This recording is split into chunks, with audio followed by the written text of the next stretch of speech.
good question. I'm actually, because I work with PI attorneys, I get called an ambulance chaser sometimes, which is kind of funny and creative by our trolls. But the thing that you're asking is what Gary Vaynerchuk talks about a lot too. It's attention arbitrage.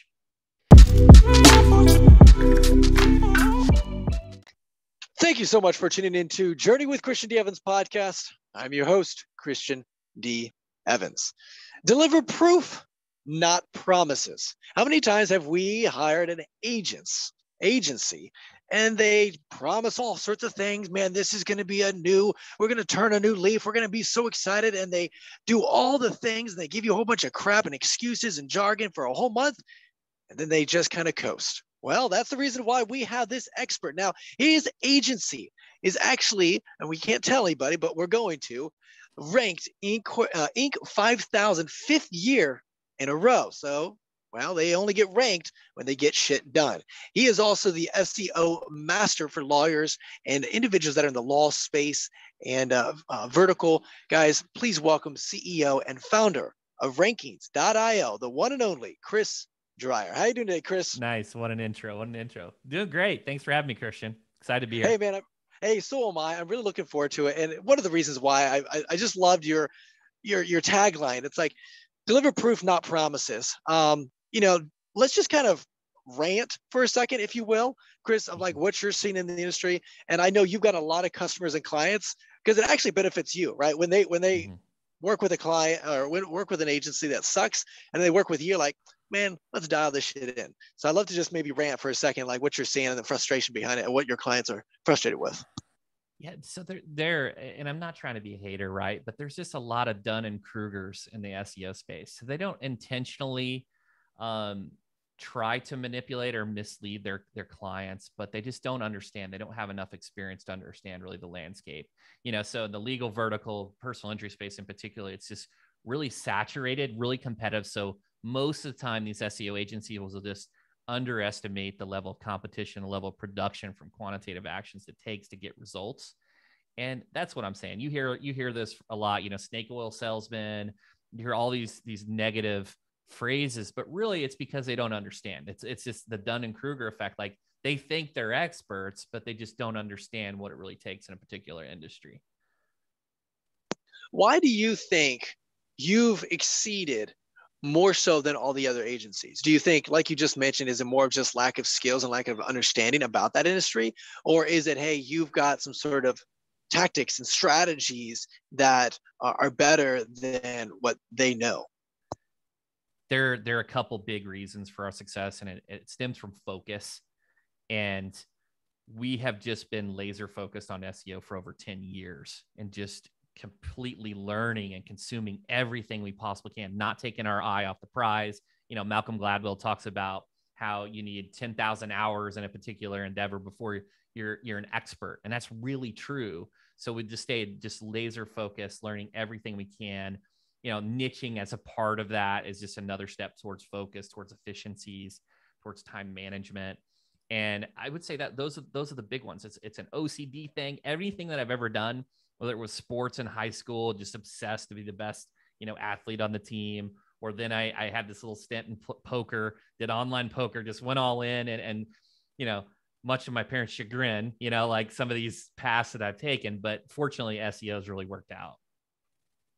So when you're working with lawyers, I do know, like, obviously you work with a lot of SEO. Do you run a lot of paid ads as well? If so, what does that look like in trying to bring it all together? Yeah, we don't. So we're completely organic and we have strategic partners. So we know that we're not right for everyone, right? And we do a few things very, very good. And we really have a passion and focus there. But what we try to do is, learn who's the best in the industry in these other areas that we don't offer. So who's the best pay-per-click specialist? Who's the best social, branding, creative, whatever it is, intake to truly serve our clients. Now, if Alex Hormozy's listening, he's all kinds of bells are ringing around his ears because that's an increase in effort and sacrifice, right? You got more than one point of contact. And that's the biggest con to niching is there can be more effort and sacrifice in the consumer because there's more points of contact. But I would argue, can a digital agency that's full service actually be the expert in everything? I don't know. It's really challenging. So there are some great agencies out there, but I think those that really focus and do niche have a greater likelihood of achieving the objective that you're looking for. See, what I find so interesting is like, what I found so interesting is what you just mentioned in regards to like just focusing so niche specific. Not only do you do SEO, but you don't do it for any industry. You do it specifically for law. And even within law, you'll probably do it for like, you probably specify, hey, this kind of revenue generating law firm. And then that's your bread and butter. So if we could step back a little bit further. So SEO, a lot of individuals have a love-hate relationship with it. I do know the power of it, though. I ran and scaled my first business off of paid acquisition. That was mainly it. That was it. And so I did not really scale a lot of SEO. What I've noticed, though, is if you dominate SEO and then add, later on, I've realized this, and as you add paid acquisition, it just becomes more profitable. But I would love to just kind of get your experience. Is it still live and developed? And then as well as, is it more of a long-term game, or is it actually kind of a shorter game than most people think? It's definitely a long-term gain, but depending upon the industry, if it's really saturated and competitive, you got to take market share from these individuals that may have a ton of backlinks, a ton of content. So that takes time. It's not something you can just cheat. Also, Google's algorithm with the trillions of web pages they continue to add, the crawl rate is much slower, and that's only going to continue to be slower over time. So they have to look at signals upon which pages to crawl. So those are the complications to SEO. The one thing I'll tell you, though, is when you do SEO, you're building an asset. It is an asset that compounds over time. Your content is a content library. It's a pull method of direct response. Someone types in a query, they find your content, versus other mediums like social media, where it's an awareness medium. They're not typing in SEO like you're building a brand. And paid acquisition can be very similar. Like paid's quicker, right? You want to get your foot in the door immediately, but sometimes in some industries, it's not right for every industry. It could be very prohibitive in terms of cost in trying to generate that ROI. It just depends on the industry. Criminal defense, family law, fantastic for pay-per-click. PI space, really challenging. And I know that's an extreme. Like there's certain types of strategies in pay-per-click, whether you're building brand, bidding on your brand, or maybe doing YouTube ads or some retargeting. They're effective for any industry. It can be challenging, but I'm a big proponent of the omni-channel approach, the multi-channel approach. The traffic itself from any source can help your site get crawled more frequently, can be a good signal for Google. And so all those things kind of complement each other. So when you're talking about SEO strategies, are there certain, when you're looking at like a company, a law firm specifically, okay, are there specific strategies or tactics that are underutilized? 1000%. The biggest, a lot of times it's those quantitative actions. And look, it's about quantitative and qualitative. So you have to do a lot of work and good work. But in the SEO field, first of all, it's the content. The phrase that I cannot stand, it literally is like nails on a chalkboard to me, is when I hear is content is king. It is not king. It is table stakes. If you want to rank for a query, you have to have great content. You have to. It's table stakes. It is not content is king, and it's table stakes. So, and that's just the opportunity to rank for a phrase. In order to get those endorsements and drive your content up in the ranking positions, you need backlinks. You need those external votes, those external endorsements to get Google to even crawl and recognize your content. And, so many people talk about unique content. Okay, is your content really unique? Yeah, I understand that it passed Copyscape. Congratulations, you got 100% on Copyscape. But is it unique, or is there 10,000 other pages out there that are just very similar? So that's why there's, those are the things, right? A lot of times people don't do enough content. It's not unique and compelling, and they're not doing enough from the link building and the marketing or the outreach perspective to get those endorsements. Why do you think that is? And I'm not just talking about like lack of education. Is it just that they don't do enough data analysis on the front end that prevents them saying, oh, hey, this is a more strategic approach, finding those better keywords and so forth? That's part of the issue, is the data perspective. I know we've got tools like Ahrefs, SEMrush, and Moz that can help with some of that competitive intelligence. the other part is it's just hard, right? It's optimizing a website, doing some on-page SEO and creating content. We all, we go to school, we know how to write content. There's varying levels of quality, right? But creating backlinks is a whole different ballgame, particularly in these tough industries that don't naturally earn links. You have to be really aggressive with acquiring them and with different strategies. It's not only is it content, it's outreach, it's relationships, it's follow through.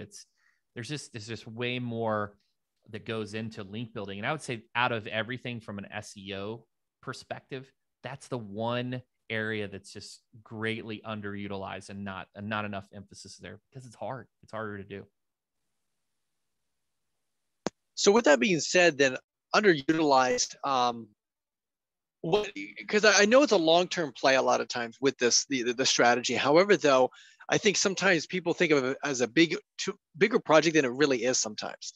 And how can they leverage the content that they may or may not already have, whether it's through courses, whether it's through podcasts, whether it's through whatever, because I've noticed a lot of lawyers are having that podcast vertical, which I found very interesting, and they can leverage that pretty quickly in SEO. But also, like you mentioned, which I found very interesting, our clients rank for keywords like Houston car accident lawyers or Philadelphia car accident lawyer or whatever. So what are like little tips or tricks that you have in your hat that you can pull out pretty effectively to really collapse that time frame and say, hey, we can generate pretty cool results in a short period of time? The one that's not talked about a lot, or when it is talked about has a negative connotation, is acquisitions. And let me kind of back up for a moment. So often when we want to rank for a phrase, the first thing that we do is we create this strategy, we do our keyword research, and then we create this content in hopes that it's optimized properly and will rank. That's slow. That takes time. A much faster solution is type in the query and identify the top ranking results. See if you can acquire and buy those assets. Totally different strategy. It's almost an M&A perspective. And a lot of times when people think of mergers and acquisitions, they think of buying the entire company. But you may not have to buy the entire company. You may be able to buy their blog or their podcast, or maybe even just the landing page. Those are the ways to shortcut things because those pages already have links. Google already has shown a trust and has already proven that they can rank. So those are some of the shortcuts. The unfortunate thing is if you're doing, the white hat, which, that definition is loose based upon whoever is defining it, tactics, it is going to take time, right? The brand comes into play, their existing authority, how many links they have, and there's no extreme way to shortcut that other than an acquisition type strategy. And in the legal space, that's not very common, but it is very common in others. But a lot of, again, when you go to things, you can buy just the article and do an evaluation, look and see how much traffic it has, how much links it has. The quality of the article is a little bit subjective in how you would evaluate how much that would cost, but buy it and do a 301 redirect. And we've done that ourselves to rank #1 for SEO for lawyers, right? I had a colleague, he ranked very well for SEO for lawyers in a legal vertical, but he didn't want to work with lawyers. So I was like, hey, you have this piece of content, it's working. I was like, why don't I buy this? And then you redirect it to my site. Boom, there you go. Shot us up in the rankings, and he didn't sell his whole company. He just sold us the one piece of content. Now that makes sense. Now unpack this a little bit for me, because when you're producing content, right, coming back to the data analysis, it's not just some sort of, hey, we're just pushing out like quantity. It is very strategic approach. So like when we're building out pieces of content, it's dependent upon that customer's journey. Maybe they are already in the buying. They just are looking and maybe need a little bit more education on XYZ, whatever that product is that lawyer provides. And then as well as providing do you have 3 pillars of customer avatar that you create content for depending upon their customer journey? Yeah, we absolutely do. And this comes down to the query itself and the intent. So when you have a long tail phrase where it's like several words, what are the steps I need to take after a car accident? You know the intent. The consumer's looking for the steps that they need to take. That article doesn't need to be 10,000 word ebook, right? It could be, but it could be answered in 1,000 words because you know the intent, you know what they're looking for. Compare that to, say, the keyword car accidents. The intent is not defined in the query. So what do you do if you're trying to rank for that? You have to create a very long piece of content that answers multiple versions of intent. And that's why Google likes long form content, is because it can answer different types of consumers from one query perspective. So when you're comparing SEO versus other marketing strategies, specifically lawyers, I do know, like and speaking of, this kind of what reminded me of it, people getting in a car accident. My sister got in a car accident and my dad was in it. All of a sudden we were getting tons of mail, and they were just getting tons and tons. And I'm just curious, like SEO versus other marketing strategies, what have you known? Obviously it probably depends upon each client and so forth and what their vertical is, but I would like to just kind of dive into that a little bit. What have you noticed? Yeah, it's a good question. I'm actually, because I work with PI attorneys, I get called an ambulance chaser sometimes, which is kind of funny and creative by our trolls. But the thing that you're asking is what Gary Vaynerchuk talks about a lot too. It's attention arbitrage. So back in the day, nobody was using pay-per-click, and you could get in there and it was very cheap. And then a ton of people went there, so then it became more costly. And you see that from an SEO perspective. You used to be able to write 500 words and rank, and now it's these long form articles that are like, just amazing piece of content in order to require a link. And now you got, TikTok. TikTok is not as saturated, right? So when you do ads there, it's not as competitive. You can get more impressions. And it's just a constant game of where is attention? Where do consumers congregate? And it's always changing. And the thing here that I really like about the omni-channel approach is, depending upon if you're B2C or B2B, if some individuals, the old, maybe an older generation, they're on Facebook and that's it. And you're going to hit that demo, right? But then the younger generation, maybe a large percentage of them are on TikTok or Instagram, right? So if you want to hit these different demographics, they congregate in different locations. So it's all about attention. Wherever attention goes, there will be opportunities to advertise. We're talking about the metaverse. If a ton of people go to the metaverse, the brands are going to go there and they're going to have their virtual billboards, whatever they're doing, to advertise. And that's the name of the game. Back in the day, it was great to advertise in the yellow pages because everyone needed the phone book. And then it went to the TV guide, right? We had that TV guide to find our channels. Great place to advertise, had a lot of attention. Not so much anymore, right? We don't need a TV guide. So it just changes, and you got to stay on the cusp. You bring up a really good point just in marketing in general. And the strategies, the tactics really don't change. It's just more of like acknowledging where that audience is, where the eyeballs are at. And what I always found so interesting, this is what I love about marketing specifically, is the creativity that people have to have on each platform to acquire, right? It depends upon, like you were talking about earlier, who that is, who that ideal individual is. Now, I want to pivot a little bit because I do know, like, one of the things I was talking like about real estate is a lot of people love real estate because it is more of a passive thing, right? You own it and it just keeps paying you. I look at SEO and building that content as that. Now, there are certain platforms like TikTok and Facebook and Instagram more transactional, right? All of a sudden it's gone, it's lost, and whatever, that piece of content. Now, however, though, there are certain, like SEO specifically, that are out there. And it's constantly working, whether you put it on a blog, whether you put it on a piece of ebook or whatever content out there on a website.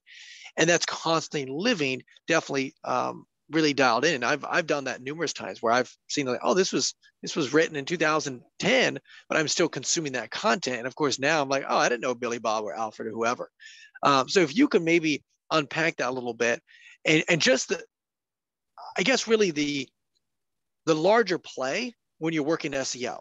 Because it's a long play, but also it's a huge, large play, and just really allowing people to understand that if they don't have an SEO strategy implemented, that they definitely need to. And even if they do have one, and it's like, oh, we got things rocking, how to really juice it up to that next level.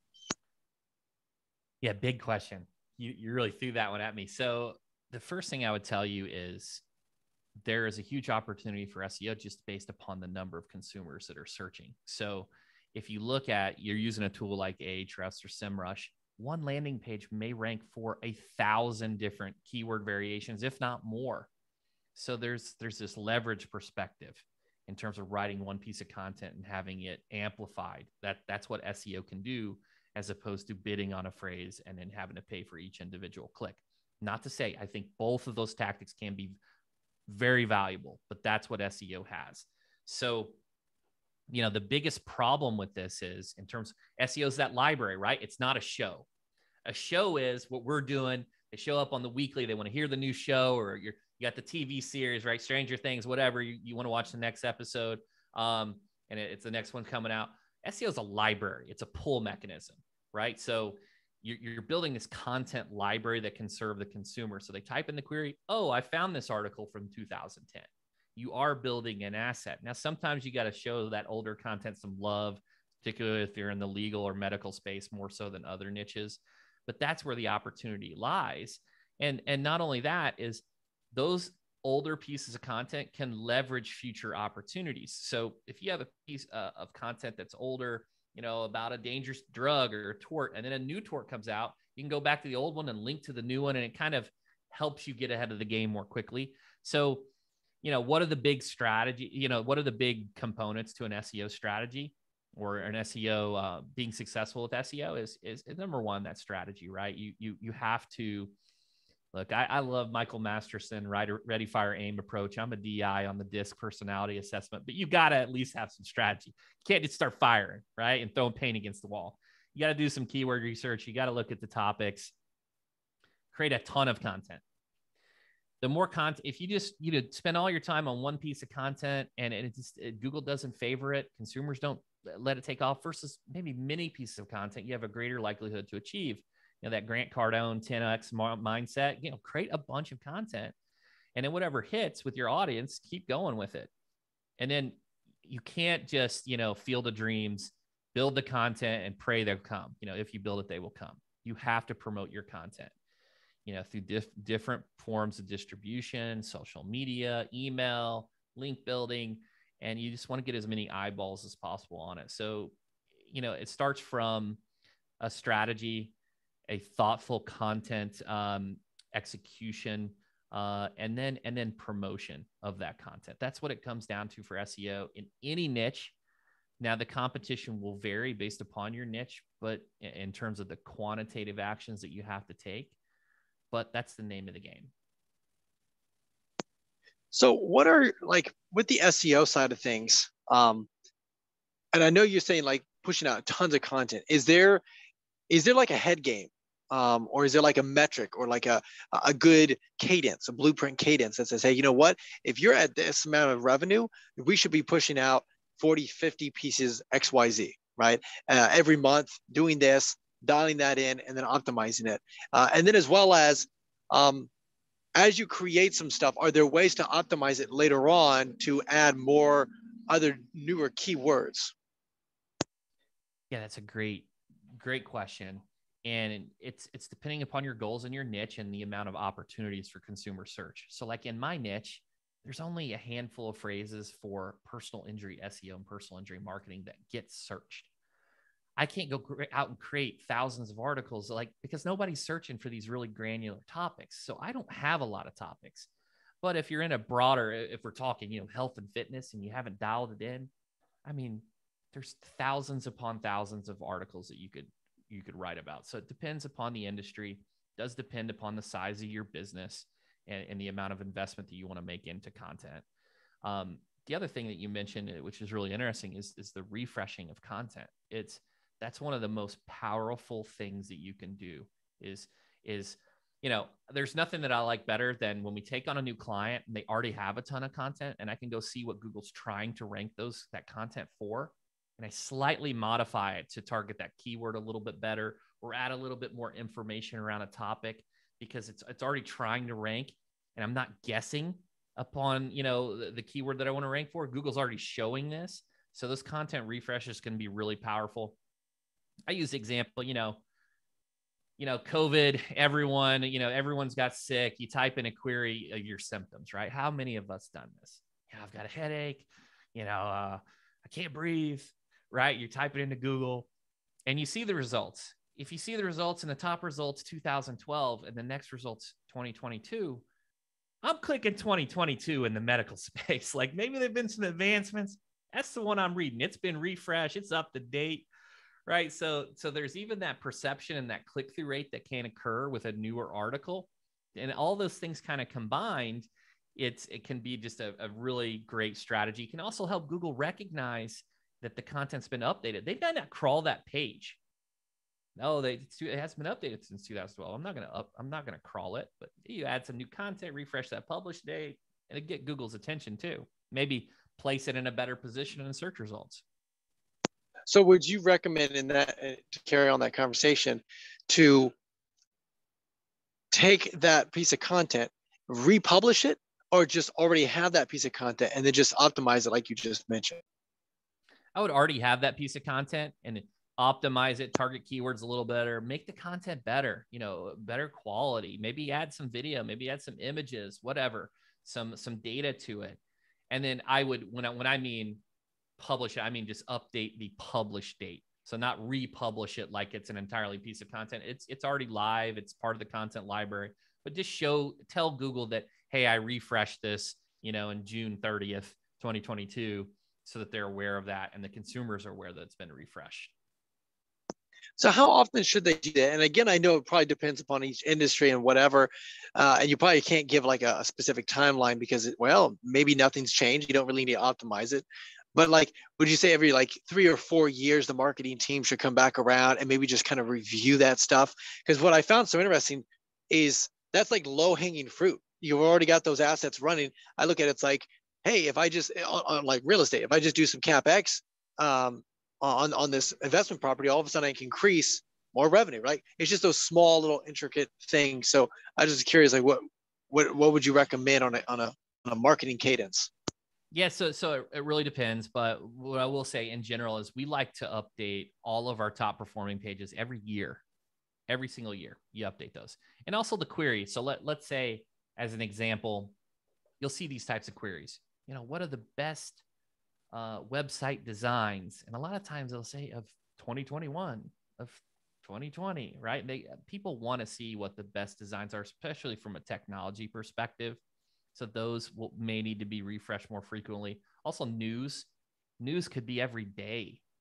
Something changing, those articles could be updated every day. So it depends on the query, but I would say if it's like an evergreen article that you're ranking for that is really important to your business, has a lot of intent, I would say at the minimum, update it every year. When the year ticks over on your marketing calendar, I'm refreshing these top 10, 20 pages. Are they still relevant? Are they still the best? And that would be my minimum recommendation. So, and you mentioned something here, and I want to talk a little bit about this, trending topics. I know on social media, just to, hit the trend, like specifically TikTok, and kind of like almost hoodwink it, if you will, it helps the algorithm because now all of a sudden everybody's talking about it anyways. You just jump on that bandwagon and to push out your piece of content, whatever that may be. Now, I know this is kind of lawyer specific because we're diving into this, but how much should you put your investment or your energy or your time into trending topics of some sort for your business? Because a lot of that, just like you mentioned, it's got its ebbs and flows. And obviously you can't really build a sustainable business off that. You'd rather have sustainability more so than, oh, we got like 10,000 clients and all of a sudden, no more consistent clients coming through or whatever. So I just want to get your response on that. What's your perspective on leveraging the trending topics? This is a really tough one for me, but what I'll say is, like everyone was dialed into the Johnny Depp trial, right? We're all watching it on TikTok or listening to it. So there's a lot of attention on people. Consumers want that information. From a social perspective, a lot of times that's a really good strategy because social is a show. They're showing up daily. They're not doing this pull method of a content library. SEO, the problem with news is once the article's hot, it's hot. But once it's not, it's sitting on your site and it's dead. It may dilute equity from your other important pages. You have these dead pages. So, the biggest example I see, and I have to use examples from my own expertise, is in the legal vertical. You'll see some individuals write these articles about so-and-so in auto accident on Interstate 56. Paul Walker, celebs. That's in the news until it's not. Now it's a page that's irrelevant on your site. So it depends on your strategies. I would say, though, that from an awareness and branding perspective, it could be a tremendous play because consumers want that information. And a lot of times we don't know what consumers want. And when we do know what they want, we want to provide them that information. That's brilliant. So it's just, you got a case by case basis. You don't want to be jumping on every trend, but like you say, you want to optimize it and maybe spend like 20% of your time or resources toward that. That's okay, because like that brings in some good flow. Because I do know, like, speaking of Johnny Depp case, that went on way too long. It just kept on going. So obviously you could really jump on that opportunity, which is cool. And like you said, leveraging the social media, podcasting, stuff like that, that would just kind of facilitate that. You don't have to have those other assets. Now, I would like to unpack a little bit about your story, man, because what I find so interesting is having someone in the industry that you've dialed in, you've niched down, you've built an incredible business, you've been ranked Inc. 5000 fifth year in a row. Obviously, in order to achieve the high highs, you must experience low lows, right? And so what are some failures that you had experienced through your business career that were in addition to your successes, would you say? Oh man, there's so many. There's so many. The low lows. So my background, for those of you who know me, is I was a history education teacher. I got a job as a detention room supervisor. And I was in that detention room and I typed in how to make money online, and I learned affiliate marketing. And by the end of my second year, I learned how to do digital marketing, went off and started my own career doing affiliate marketing. And I had my income up to, $14,000 or $15,000 a month, significantly more than what my teacher salary was. And overnight, Google releases this penguin algorithm, and my income goes from like 14K to like 2K. I'm like, oh shit, I got to get a job. Because when I increased my earnings, it's not like I didn't buy better stuff, right? My rent increased. I had a nicer car. Not to say I just went completely nuts, but it went up. And so that was a big moment that I wasn't ready for. It was an overnight moment that the income was totally shifted. And so that was a big challenge. But, it's kind of each of these challenges is like, how do you face it? How do you move on? And fortunately, I got a job, rose to the top as a lead SEO specialist and started my agency. So that was a moment. There's been other moments in my business. I had one moment where we overhired. I think a lot of businesses have experienced this, right? I don't forecast revenue properly or underestimate costs. And then it's like, oh, I've got this great cash flow and now I'm negative, right? And no one wants to be there. There's been some moments like that. There's been some other moments where, you have a big client that's just doing tremendously well, and then just out of the blue, they'll leave. And it's like, what happened? And you're just kind of shell shocked. And so all these are learning experiences. I tell our team, right? I was like, if you're selling a service, imagine if that service was a turkey sandwich. That turkey sandwich might be good the first time they eat it. It might be the best turkey sandwich in the world. But if every single month they're eating that turkey sandwich and you're not introducing new ideas, you're not introducing new other things, eventually they're going to get sick of it. They're going to want something else to eat or go to a different restaurant. So you have to be conscious of that, no matter how good that turkey sandwich is, that there are those types of situations. So those have been some big challenges. I had one other one that's kind of not completely business related, but this is kind of an interesting story, is at one point I really went OCD and dialed into poker. So my roommate was a pro poker player and he had a coach. I mean, he was serious. It was a job, right? And I was like, well, I want to get serious about this. So he coached me 1 month and we reviewed 40,000 hands. We played 40,000 hands of poker. I multi-tabled online and reviewed every single night my lost sessions. Well, a month went down the road and I ended up getting fourth in a 14,000 player tournament and won $234,000. Now that sounds great.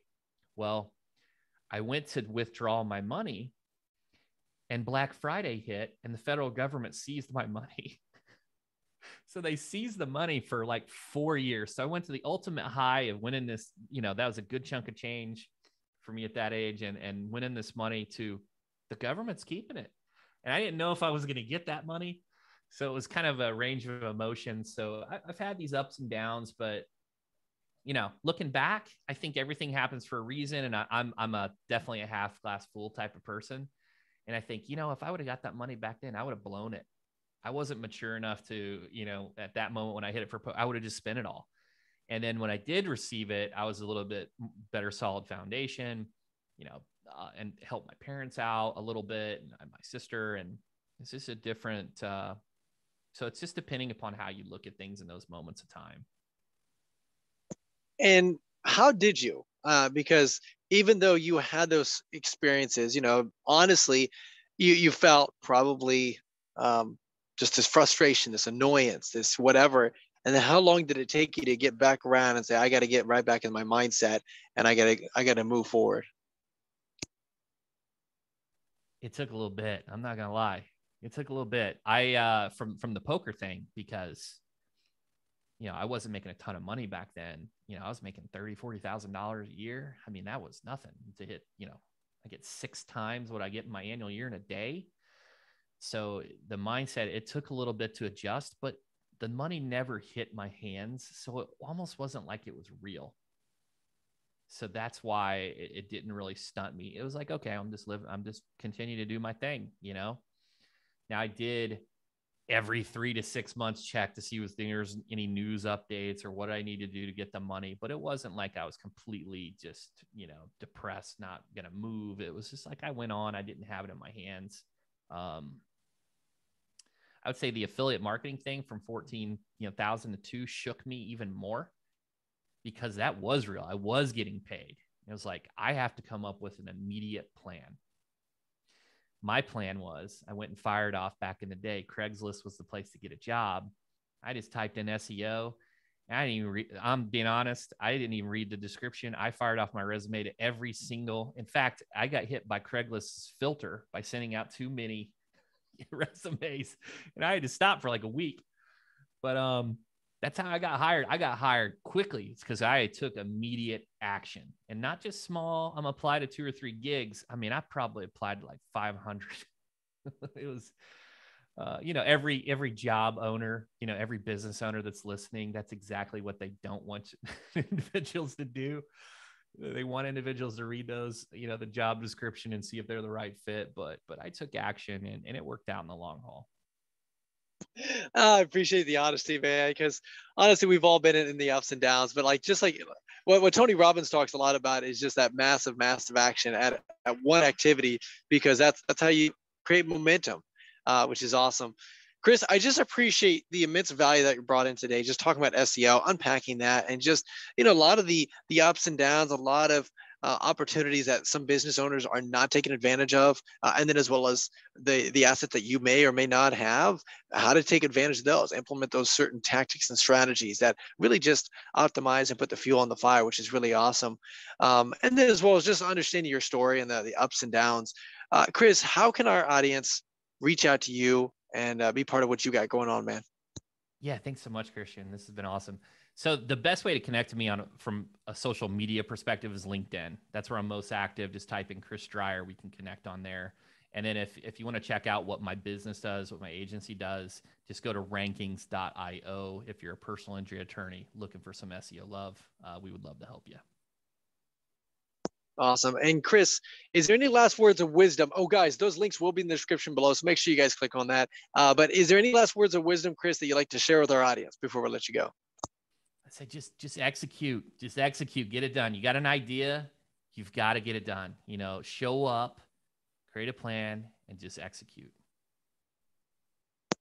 That, my friends, is the CEO of Rainkings.io, Chris Dreyer. Guys, that is Journey with Christian D. Evans podcast. Until next time, remember, be uncommon if you can.